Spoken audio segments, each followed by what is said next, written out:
Olá, mais uma vez muito obrigado pela sua audiência na nossa TVAL e especialmente no nosso programa Espaço Cidadão. E o assunto de hoje diz respeito a todos nós, porque nós estamos na era digital e todos nós de alguma forma estamos lidando com a internet, com alguma coisa dentro desta área. E quanta coisa tem para se saber em relação a isso e principalmente em relação aos nossos direitos e deveres também, não é? Eu convidei a advogada especialista em direito digital, doutora Flávia Correia Vieira, para nós tratarmos desse assunto, direito digital. Tudo bem, doutora Flávia? É um prazer tê-la aqui. Obrigada, tudo bom? Eu que agradeço o convite. Primeiro, a pergunta básica, né? O que é o direito digital? Então, o direito digital nada mais é do que uma evolução do direito em cima da era que nós estamos vivendo, que é a era da informática. Hoje todos nós vivemos conectados, né? E com isso vem surgindo, obviamente, as lides, as problemáticas, porque nós precisamos ter algumas posturas, consequentemente acabam surgindo alguns crimes. E normalmente, às vezes a gente se sente atingido na internet, ou invadido, né? Ou a exposição, muitas vezes, de imagens nossas.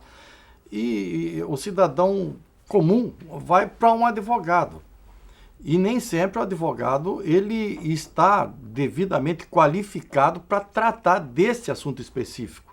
Por isso, essa área do direito digital, que está sendo hoje uma novidade, que ainda não são todos os advogados que estão especializados nisso. No seu caso, por exemplo, você se especializou nisso para tratar especificamente desse assunto, não é?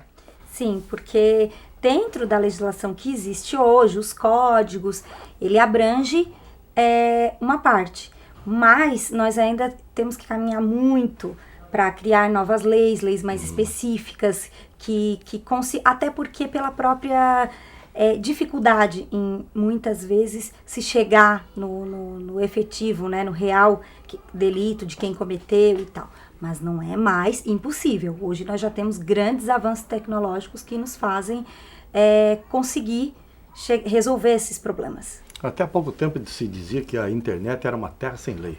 Verdade. Continua ainda assim ou já está mais organizado isso? Não, está muito mais organizado. Hoje ela não é mais uma terra sem lei. Hoje nós conseguimos rastrear da onde saiu, se foi feito por um computador.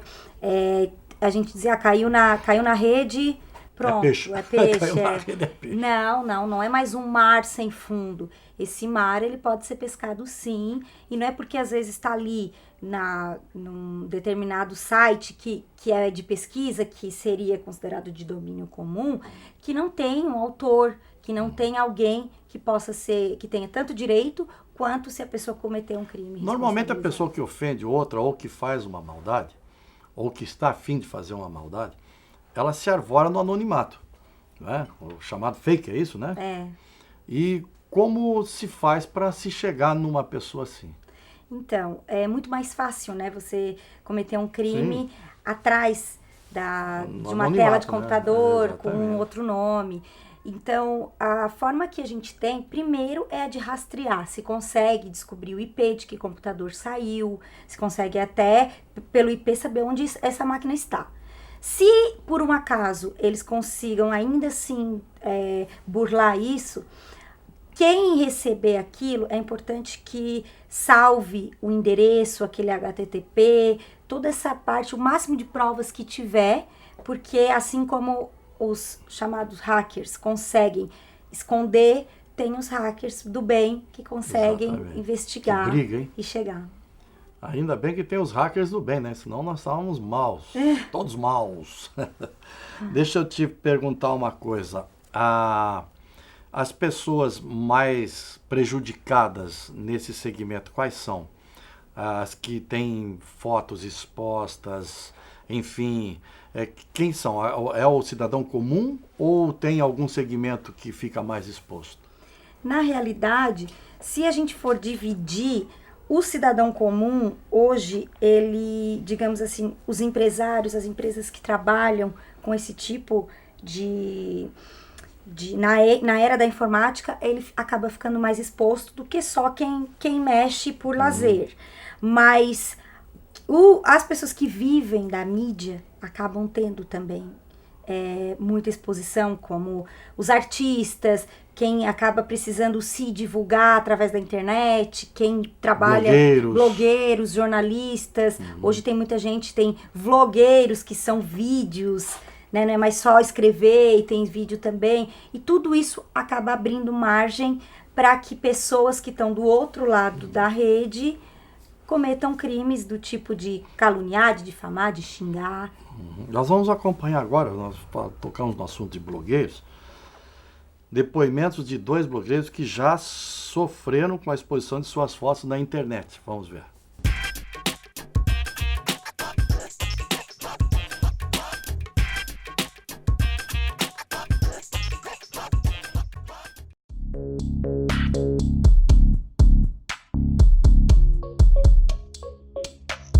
Eu acho que o mundo perdeu um pouco esse limite da internet, principalmente, assim, das pessoas falarem o que querem, na hora que querem, e ficaram donas das verdades, né? Então é bem complicado essa situação do cyberbullying. Já roubaram uma foto minha no Instagram e os meus amigos começaram a me marcar nos comentários e a pessoa logo tirou do ar. E eu sinceramente, eu não me preocupei muito, assim, se ela tivesse me dado os créditos, colocado no final, foto por tal pessoa, eu não me importaria muito, porque era um Instagram de viagens, ela postou uma viagem que eu tinha feito e tal. Então não tinha muito problema a pessoa ter postado a foto. Mas é algo bem sério, assim. Eu já vi usarem as minhas fotos em um blog, e daí deram crédito devido, mas eu já vi gente usando foto que eu usei em post e não dando crédito.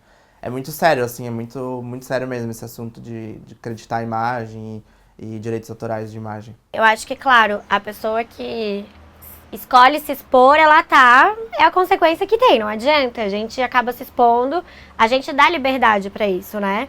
Mas é claro que eu acho que o ser humano na internet perdeu o limite do bom senso, da crítica, de falar as coisas nas horas que não vai mudar. As pessoas acabam sendo maldosas do que sendo críticas. Eu acho que crítica é completamente diferente, né? As pessoas são muito maldosas na internet, né? Porque você não consegue ver o rosto da pessoa de verdade.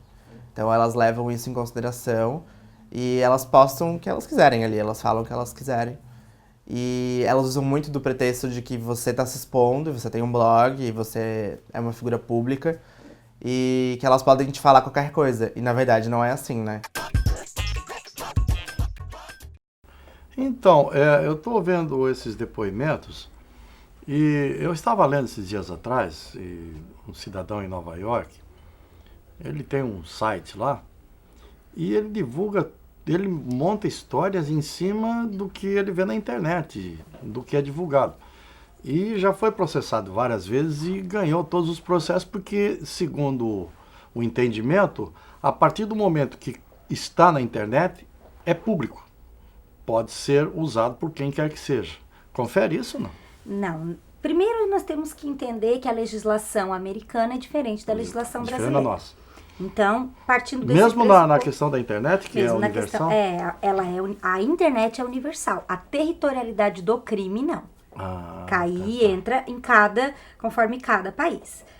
Outra coisa que tem que ser levada em consideração é que provavelmente não é esse o motivo que o levou a ganhar a causa, mas sim que não cometeu nenhum crime no sentido de difamar, de causar algum dano moral, abalo psicológico ou que tenha feito a pessoa se sentir lesada. Ela pode ter se sentido porque não autorizou que a sua foto, que a sua imagem ou a sua história tivesse ali. Mas ela também teria que ter provado. Já que ela coloca na internet, o único crime que talvez ele não teria cometido, ou pode ele ter feito isso, seria o de dar os créditos. Se ele deu os créditos, realmente não teve crime nenhum. Para nós aqui, brasileiros, e para as nossas leis, eu não posso pegar por exemplo, eu tenho lá 8 mil seguidores, 9 mil seguidores. E vejo lá fotos que eles colocam. Eu não posso pegar uma foto dessa e colocar num outro lugar ou num... Depende. Sem denegrir a imagem? Não, mas não é só o denegrir. Se essa gravura que você pegou, pode ser gravura, pode ser música, pode ser uma frase, pode ser qualquer coisa, que você pegou, você usar com o intuito de ou para o lado ruim, no caso, para difamar, para acabar causando algum dano, ou para retirar algum proveito financeiro, e não ressarcir a pessoa e não tiver a autorização dela, é crime.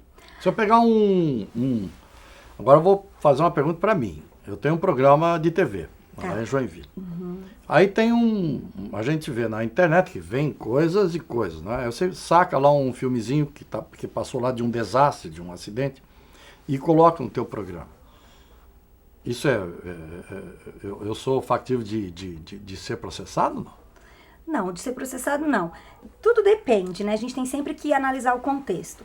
Vamos supor, se for, no teu caso, você está fazendo um programa falando sobre um determinado tema e pega da internet, até mesmo de emissoras concorrentes, enfim, pedaços, trechos de vídeo, mesmo que faça a edição, coloque ali e coloque a fonte, não há problema nenhum.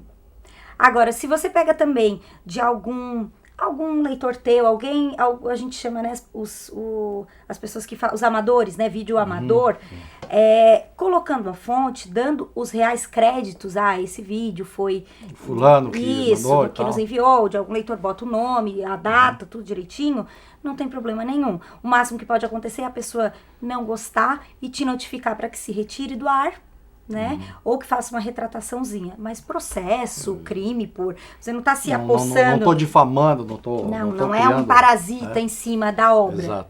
O que é crime virtual, então? Crime virtual e também o cybercrime. Tá. Então, o crime virtual são os crimes que são cometidos por meio da informática. Seja ele na internet ou não. Qualquer rede social, rede social, geralmente, aí entra sim essa parte dos fakes, que geralmente não dão a cara a tapa, sim. Então xingam, causam desconforto, ou alguém, por exemplo, que pega uma imagem tua, entra no teu computador ou no e-mail e passa... Se passa por mim. Tem muito isso, né? Pra gente famosa, né? Não no meu caso, mas gente famosa... Eles pegam a fotografia da pessoa, colocam lá e se fazem da pessoa, né? Isso. Ou então, não, às vezes agora, né, a tal das nudes que se faz e tal, faz, grava no seu computador, guarda, não tem problema nenhum, a pessoa quer fazer, ela faz, o direito da honra dela é dela. O que não pode é uma terceira pessoa jogar para todo mundo ver, ridicularizando, expondo a sua intimidade. Isso é um crime virtual. Cada época aparece um nome diferente. Agora as nudes, né? Explica tem muito senhor aí que não mexe no computador, não está entendendo. O que é nudes? Nudes são fotos nuas. De pessoas... De pessoas que tiram famosas ou autorretrato. não? Não, qualquer pessoa. Tira o seu autorretrato nu. Vamos falar sobre isso depois, né? Vamos a um rápido intervalo, então. Vou pedir licença para você e a gente já volta.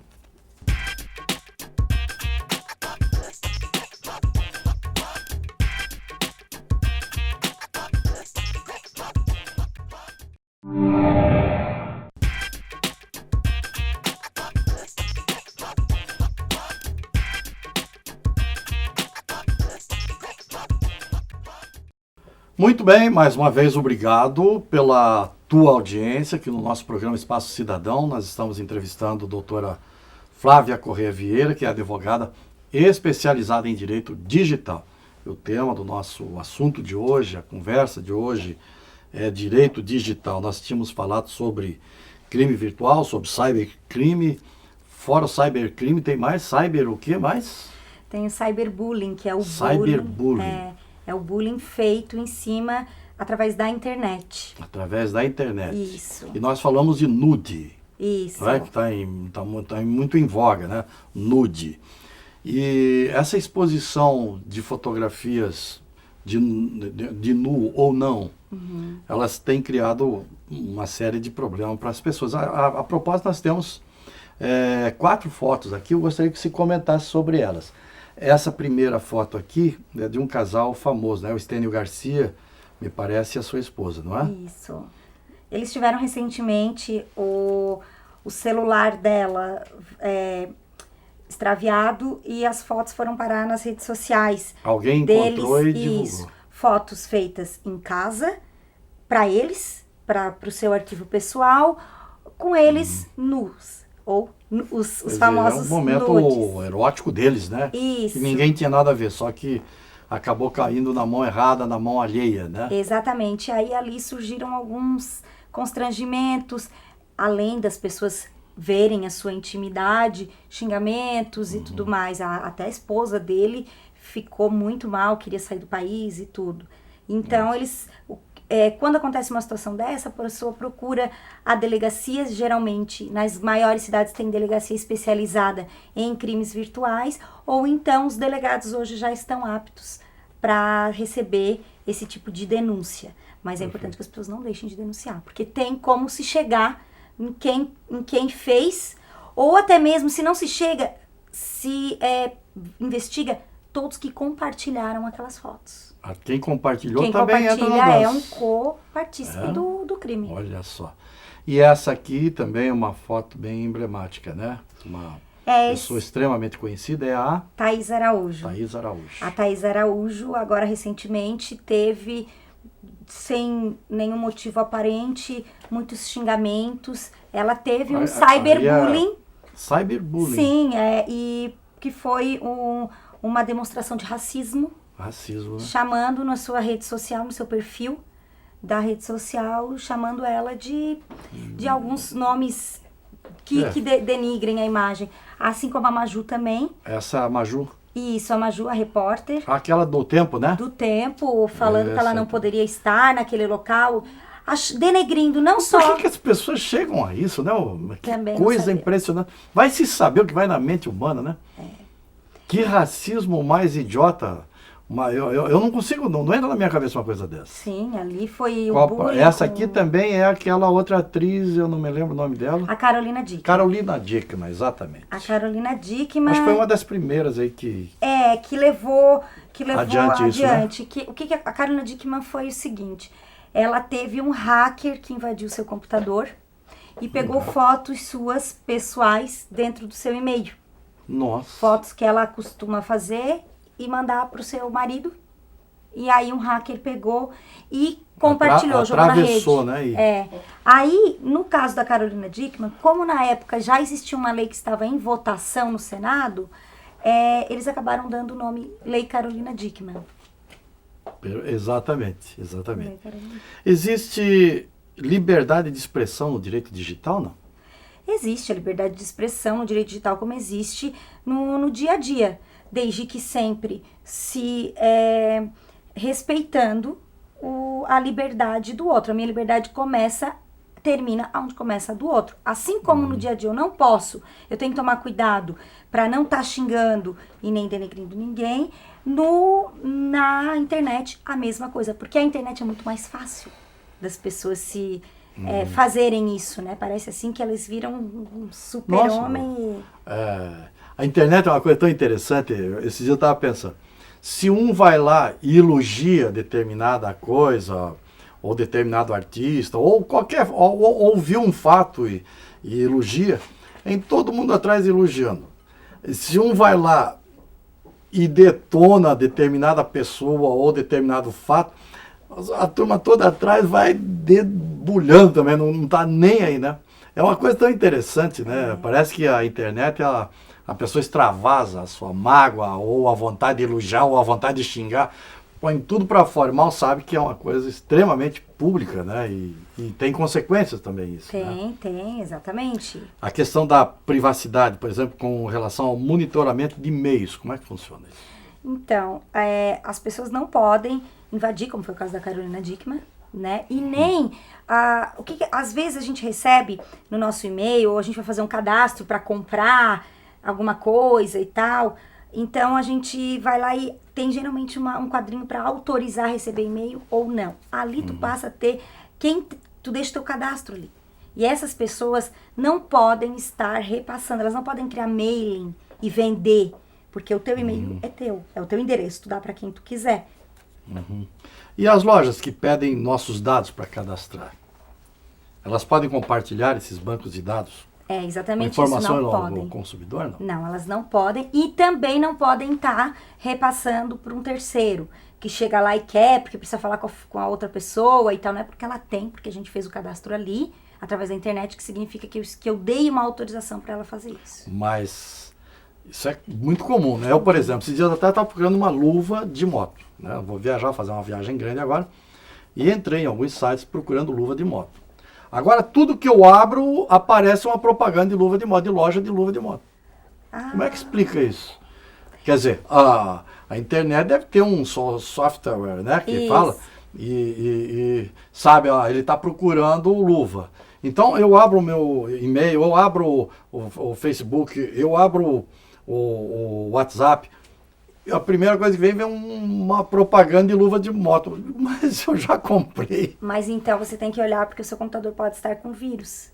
Tem os hackers que instalam vírus. Algum dos sites que você foi entrar para olhar, para fazer a pesquisa, tinha na hora que clica um vírus por trás. Que agora ele fica toda hora te mandando aquilo ali. Se tu clicar de novo naquilo ali, tu pode paralisar, pode abrir, dar um start para que um hacker que tá do outro lado consiga acessar os teus dados. O telefone, dizem que o telefone, quando ele começa a esquentar muito, é porque pode ter hacker utilizando a força do teu telefone, juntando outras forças para fazer alguma coisa. Tem a ver isso, não?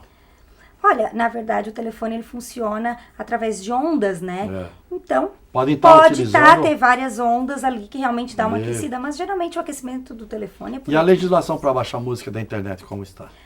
Tem aí a legislação de direitos autorais, que nós não podemos baixar para ter o nosso se nós não pagarmos por aquilo. Tanto que os artistas hoje eles estão fazendo o quê? Colocam, já disponibilizam no site um valor mais baixo. Hoje eu consigo comprar uma por uma, né? Então, assim, o que eu posso fazer? Eu posso entrar num site que disponibiliza as músicas para eu ouvir naquele momento, mas não para que eu baixe e tenha gratuitamente. Não, pode. Todo mundo tem que receber o seu direito autoral. E como fica a questão da territorialidade dos crimes cometidos pelo computador, através do computador? Esse é um tema bem pertinente, assim, que existem algumas lacunas. Mas geralmente a gente adota o do crime normal, a pena, o crime penal, que diz que é o crime continuado, então aonde ocorreu ele. Se ele finalizou num outro município, num outro estado, também pode ser lá, né? Ou então a pessoa porque o crime ele não foi cometido num determinado local, mas a pessoa estava. A internet, ela pode ter atingido só aquela cidade, um estado, e o processo ou vai país. ser... Aí o processo vai ser ali, onde a pessoa... Naquele território. Exatamente. Nós temos uma enquete de pessoas na rua falando sobre crimes na internet. Vamos ver.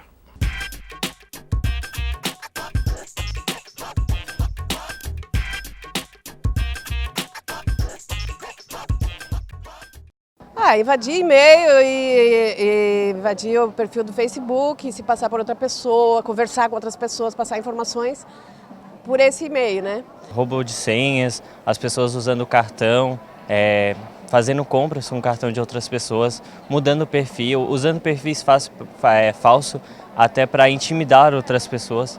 Muitas coisas. Hoje a internet é bem fácil ter acesso a roubar informações das pessoas. Cartão de crédito também, essa clonagem de aplicativo de banco, você baixa achando que é do banco, mas na verdade não é, né? Então você bota os seus dados todos ali, quando vê tá sem nada na conta. Aliás, é bastante comum, né? As pessoas, os incautos, como diz, né? Vai lá e acha que está entrando no aplicativo do banco, na verdade está entrando no aplicativo do ladrão, né? E acaba saqueado. A informática, ela veio para nos trazer grandes facilidades, mas também grandes aborrecimentos. Grandes dores de cabeça. O Marco Civil na internet, como funciona? Ele foi o início de tudo isso, né? Um momento em que tiveram que parar, pensar, analisar e ver que a gente estava realmente precisando de novas legislações, por conta de alguns problemas específicos que aconteceram. No teu entendimento, essas novas legislações estão atendendo a demanda, as necessidades, ou precisa aprimorar mais isso? Não, precisa aprimorar muito mais. Mas ela já auxilia. Mesmo antes de ter determinadas leis, já tinha no nosso código, na nossa Constituição e os códigos civis e penais, algo que determinasse. Mas as leis, elas acabam sendo mais específicas, né? Tipificando determinado crime. Mas ainda tem muito mais coisa. Para rastrear ou vigiar, ainda que para fins de processo, não é? É necessário pedir autorização. Acho que isso você até lida bastante com isso, né? Para rastrear, sim, a gente não pode, assim... Claro que nós temos sempre que pensar que o legislador, o juiz, o desembargador, ele é uma pessoa, ele é um ser humano. E ele está passível de dúvidas onde ele precisa ter provas. Então, se a gente tem uma gravação, se eu tenho uma foto, um perfil no Facebook que eu que eu salvei, mas eu não pedi, né, a autorização, eu posso colocar no processo de forma informativa, apenas para o juiz, não como uma prova, que aí ela não vai ter validade, mas ela vai informar e vai deixar o juiz falar, opa, isso aconteceu, né? Ou não, ele pode achar, não, isso aqui pode ter sido, ela pode ter forjado, mas precisa sim, sem sombra de dúvida, não posso ficar ali num computador hackeando, como eu não posso grampear um telefone, é a mesma coisa. Um computador, e grampear um computador e hackear, que seria grampear um computador para obter essas informações, é o mesmo pensamento. O smartphone hoje é praticamente um computador, um mini computador. Tudo que um grande computador faz, praticamente o smartphone faz. E é uma coisa que todo mundo tem. E esses compartilhamentos de fotos acontece muito através do smartphone e tudo mais. A penalidade, existe uma penalidade específica para isso ou não? Não. Para crimes de smartphone, não. Mas ele é considerado um crime digital, porque ele é através da internet. O nosso grande problema é conseguir rastrear. O smartphone ele ainda não tem como rastrear. Mas já estão estudando, já. Agora sim, a partir do momento em que porque ali no smartphone, se eu consigo dar um print, que a gente chama, né? No caso, eu consigo fotografar aquela tela, ali vai aparecer que o número telefônico da pessoa que me mandou aquela mensagem, às vezes até a foto, isso aí já configura que eu posso saber quem cometeu o crime. Dá para pegar o fio da meada. Agora sim, se eu não tiver nada disso, eu não consigo, difícil. Não tem um IP, não tem, porque é algo pela rede, por exemplo, assim, esses aplicativos de conversação, eles são pela rede e não pelo IP do celular. Sei lá se é IP, o códigozinho, né? Doutora Flávia Correia Vieira, nós poderíamos conversar aqui uma tarde inteira aqui, sabe? Mas, infelizmente, nosso horário está terminando. Eu gostaria de te deixar à vontade para fazer suas últimas considerações. Eu acho que seria importante falar sobre as compras na internet, que se aplicam algumas legislações do Código de Defesa do Consumidor, como, por exemplo, se alguém fez alguma compra e se arrependeu, ela tem direito de devolver, tem prazos específicos. Hoje a legislação, defeito, sim, a mercadoria. É a mesma coisa, né? Então, além desse tipo de crime que nós falamos antes, tem também essas facilidades que o direito digital veio para nos proteger e precaver também, né? Perfeito. Doutora Flávia, foi um prazer conversar contigo. Obrigada. Muito obrigado pela sua presença aqui. E você acompanhou aqui esse nosso bate-papo Direito Digital. Espero te encontrar no próximo programa. Muito obrigado mais uma vez pela sua audiência, ela é muito importante. Até lá.